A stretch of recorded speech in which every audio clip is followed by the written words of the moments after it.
La norme ISO 19011, qu'est-ce que c'est? La norme ISO 19011 présente les lignes directrices pour la tenue d'audit des systèmes de management. Cette norme sert à toutes les organisations qui souhaitent réaliser des audits, que ce soit en interne ou des audits externes.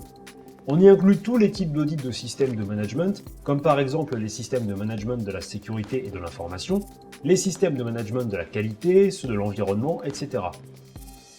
À quoi sert la norme ISO 19011? Le fait de suivre les principes énoncés dans la norme ISO 19011 permet d'optimiser les conditions d'audit des systèmes de management. Cela offre un gain de temps, évite la duplication de tâches ou d'efforts et réduit les inconvénients et les éventuels dérangements pour l'entité contrôlée. On note ainsi que cette norme est utile pour définir clairement les objectifs de différents programmes d'audit, faire concorder entre eux les objectifs internes d'un programme individuel d'audit, réduire les tâches répétitives, optimiser les rapports et évaluer les compétences des équipes d'audit. Que contient la norme?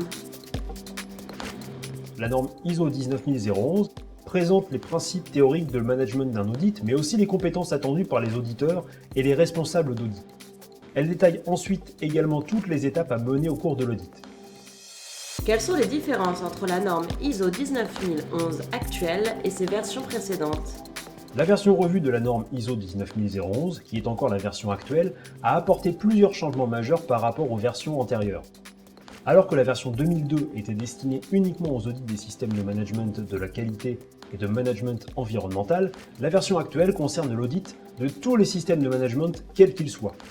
Le concept de risque et les méthodes d'audit à distance ont été introduits. La confidentialité a été rajoutée comme nouveau principe fondamental.